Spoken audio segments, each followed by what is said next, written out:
जैन धर्म में 17 से 18 हजार साधु साध्वी जी भगवंत हैं, लेकिन कभी भी ऐसा दिन लगभग नहीं आया होगा कि गुरु भगवंतों को गोचरी न मिलने के कारण भूखा रहना पड़ा हो। 6 दिसंबर 1992 के दिन बाबरी मस्जिद तोड़ी गई थी। हर जगह इंक्लूडिंग मुंबई में भी दंगे फसाद का माहौल था। अपने बेटे बेटियों से भी अधिक चिंता साधु साध्वी जी भगवंतों की जो करे उन्हें सच्चे श्रावक श्राविका कह सकते हैं। मुंबई की एक श्राविका के घर के नजदीक वाले उपाश्रम में एक साध्वी जी भगवंत का ग्रुप विराजमान था।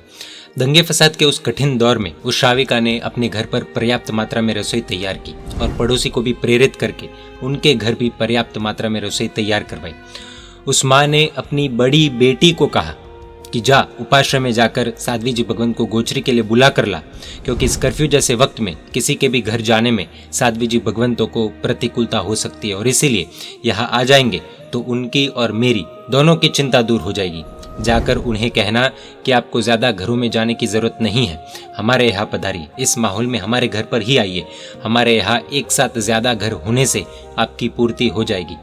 जान हथेली पर रख कर दंगे फसाद जैसी परिस्थिति में साधु साध्वी जी भगवंतों को गोचरी के लिए बुलाने हेतु अपनी संतान को भेजने वाली माताएं कि आज के समय में मिलेंगी।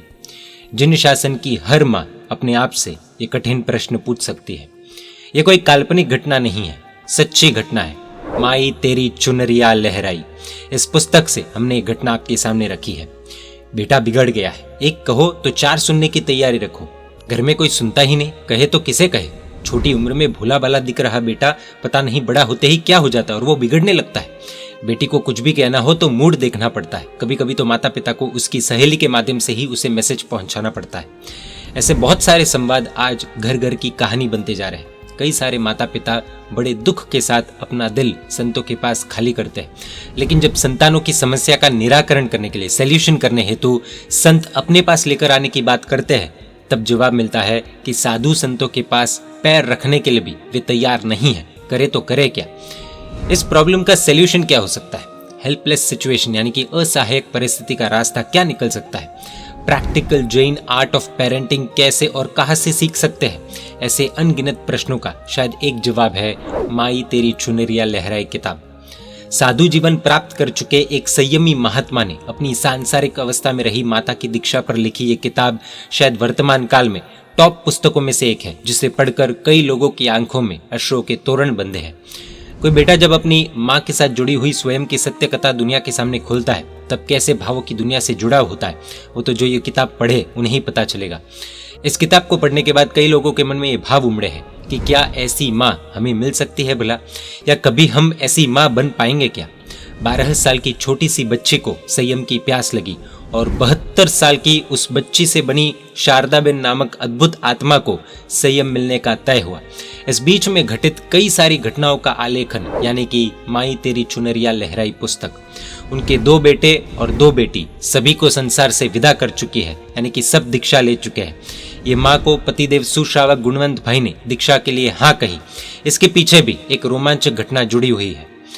इस किताब में माँ के साथ एक जिन शासन की माता कैसी होती है, उसके क्या क्या गुण होते हैं, इन सभी का बहुत ही सुंदर तरीके से ऐसे विवेचन किया है कि मानो एक ही बार में पुस्तक पूरी पढ़ने का मन होता है। अपने घर में पैदा हुई संतान को जैन श्रावक या श्राविका कैसे बनाना, इसका पूरा कोर्स रियल स्टोरीज के साथ इस किताब में दिया गया है। एक बार किताब हाथ में ले तो फिर पूरी पढ़े बिना छोड़ेंगे नहीं, ये विश्वास हमें है। किताब में लिखा एक किस्सा यहाँ पर हम बता रहे हैं, लेकिन आधा किस्सा ही है। अगर आपको पूरा किस्सा जानना है तो पुस्तक मंगवा कर पढ़ सकते हैं। आइए जानते हैं एक छोटा सा रियल लाइफ इंसिडेंट। राजस्थान के भरतपुर में एक स्थान पर गुरु भगवंत रुके हुए थे। वहां विराजित पार्श्व प्रभु के दर्शन करके उनका मन तृप्त हो गया था। गुरु भगवंतों को पता चला कि एक परिवार ने ही इस जिनालय का निर्माण कई 100 साल पहले किया था। उसी परिवार का एक 13 से 14 साल का बेटा गुरु भगवंतों को वंदन करने आया था। सहजता से गुरु भगवंत ने उसे पूछ लिया कि आपके पुरखों के द्वारा बनाए हुए जिनालय में स्थित ये पार्श्व प्रभु के दर्शन करने आप रोज आते हैं ना?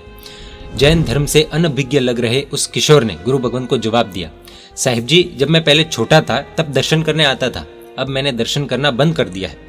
गुरु भगवंत ने कारण पूछा तो उस बालक ने जो रहस्य बताया उसे सुनकर गुरु भगवंत को भी हंसी आ गई।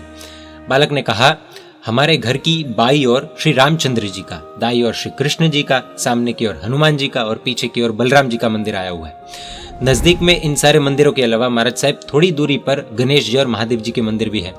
पहले तो मैं पार्श्व प्रभु के दर्शन करने आता था, लेकिन बाद में मुझे लगा कि यदि मैं रामचंद्र जी के दर्शन करूंगा तो श्री कृष्ण जी को बुरा लग जाएगा, यदि मैं श्री कृष्ण जी के दर्शन करूंगा तो हनुमान जी को बुरा लग जाएगा, पार्श्व प्रभु के दर्शन करूंगा और दूसरे भगवान के दर्शन नहीं करूंगा तो दूसरे भगवान मुझसे नाराज हो जाएंगे। एक भगवान की भक्ति करूं और दूसरे भगवान की भक्ति यदि ना करूं तो दूसरे भगवान को बुरा लग सकता है। इसके लिए मैंने यह तय किया कि किसी भी भगवान के दर्शन ही नहीं करना, क्योंकि सभी भगवान के दर्शन या सभी भगवान की भक्ति करने का मेरे पास पर्याप्त समय नहीं है। गुरु भगवंत इस कुतर्क का जवाब सुतर्क से देने हेतु सतर्क हो गए।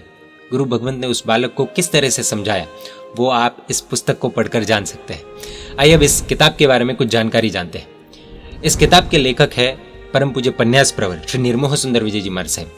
ये पुस्तक जिनके जीवन से प्रेरित है वो शारदा बहन, महान शासन प्रभावक, पद्म भूषण परम पूज्य आचार्य भगवान श्रीमद विजय रत्न सुंदर सुरेश्वर जी महाराज साहब के संसारिक रिश्ते से भावी लगते हैं। शारदा बहन के जीवन को नजदीक से देखकर कई लोग आश्चर्यचकित हो जाते हैं। उन्होंने अभी 72 साल की बड़ी उम्र में दीक्षा लेकर अहमदाबाद से चलकर विहार किया और अभी वे मुंबई पहुंचे। माई तेरी चुनरिया लहराई पुस्तक गुजराती भाषा में भी करुणाना निर्णी वादली इस नाम से उपलब्ध है। इस पुस्तक को पढ़ने के लिए प्राप्त करने हेतु स्क्रीन पर फ्लैश हो रहे कॉन्टैक्ट इन्फॉर्मेशन पर संपर्क कर सकते हैं।